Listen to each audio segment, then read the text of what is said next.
At this point, we were making out on his couch, and he started to take my clothes off.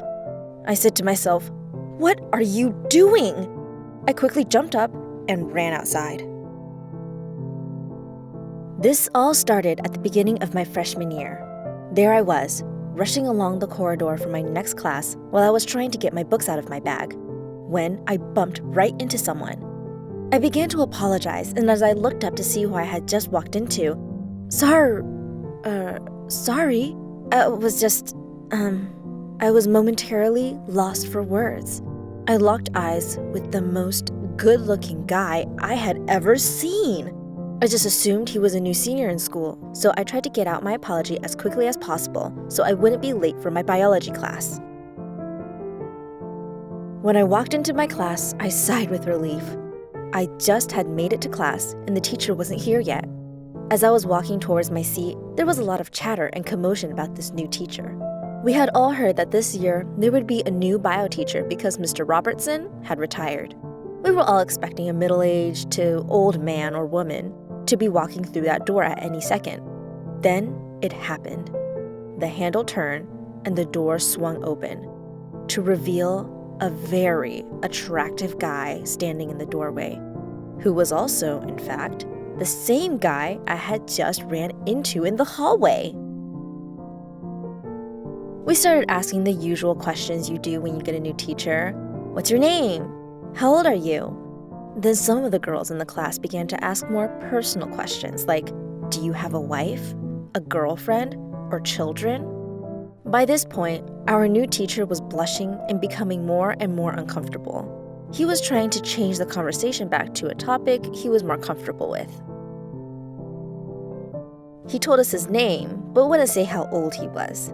Apparently, this was his first year of teaching, so we guessed that he must be pretty young. A few months passed in his class, and I was loving it.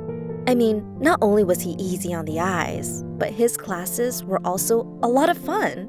He was super helpful and super relatable. It felt like a break from the norm. Plus, having a younger and more attractive teacher definitely kept us all interested in what he had to say. After a while, I began to catch him staring at me from across the busy classroom. It seemed like every time I looked at him, he would quickly look away like I had just caught him. It didn't take long before when I found him looking, he wouldn't look away anymore, and instead, he would look right at me with a little grin. It made me feel special, and even a little bit flattered, I guess, because he was very attractive, and all the girls had crushes on him. This was until one day, I was doing nothing wrong, and he gave me detention. I was furious. I called my mom to tell her how angry I was and that I would be late today because I had detention. Everyone was leaving at the end of the day, and I just sat there at my desk waiting for him to come and tell me what it was that I had done wrong. I was the only person in detention, which annoyed me even more. As the last person walked out of the classroom, closing the door behind them, the teacher walked slowly over to my desk, slid a chair along the floor, and then sat at the other side of my desk looking straight at me. Now, this was where I was expecting him to tell me exactly what I had done to deserve detention. But instead, he started making small talk, asking me things like, what's your dream college? And if you could travel anywhere in the world, where would you go? He was my teacher, so I answered. The conversation then rapidly changed to relationships. You know, I'm only 22, he said before laughing to himself. 8 years isn't much of an age gap. He told me that girls my age in other countries got married to people twice his age.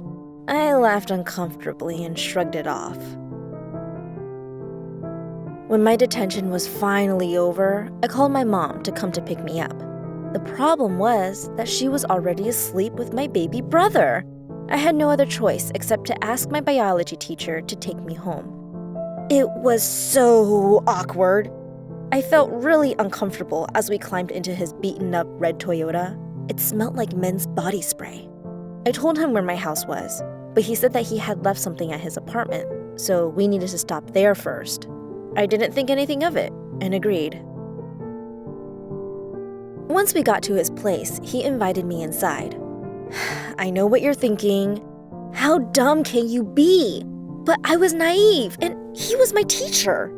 I thought he would just give me a drink or something while he was doing whatever he needed to do. Anyway, I'm still not sure what it was that he needed to do at his place, but before I knew it, we were sitting next to each other on his couch. He started telling me how beautiful I was and how much he liked having me in his class. I tried to laugh and change the subject, but then out of nowhere, he leaned forward and kissed me. I was very confused, but it all happened so fast that I kissed him back. At this point, we were making out on his couch, and he started to take my clothes off. I had not done this before, and things were moving too quickly. I said to myself, "What are you doing?" I quickly jumped up and ran outside to get some air. He ran after me and began apologizing a lot. "Come on, I need to take you home," he said. He practically shoved me back into his red Toyota, which confused me even more. We just went from making out to now he's trying to get rid of me like nothing had happened. The whole journey home back to my house, we sat in silence, listening to nothing but the humming of the road. That night, I laid in my bed trying to process what had just happened. I was worried about what people would think of me if they ever found out. They might hate me, or at the very least, look at me differently and think that I was desperate. I probably only slept for an hour in between my mind racing trying to figure out what to do. I really wanted to tell my mom, or my head teacher, or the guidance counselor. But what if they say it was my fault? That I didn't try to stop it? And if it is my fault and I say something, I could ruin my teacher's career. And I really didn't want to live with that thought on top of everything else. The next day, I decided that I would go and see my guidance counselor. I needed to tell her that I wanted to drop my biology class. She asked me why, but I didn't want to tell her the truth. I couldn't. I just lied and said it wasn't right for me. For a long time now, I have felt confused and have questioned myself. Was I in the wrong for going back with him that night? Maybe I shouldn't have kissed him back in the first place. I sometimes feel paranoid that other people know and nervous about what will happen if they do. I still see him in the hall sometimes, but when I do, we both avoid eye contact at all costs. I know I made the right choice that night by not letting things go any further. I can't imagine how bad I would feel if they had. I am now left feeling upset and angry that a teacher, a person who is in a position of trust, would ever put me in this situation. And the more time I have had to reflect on it, the more I think I should have said something straight away. But now, I don't think people would even believe me. They would say that I was doing it for attention.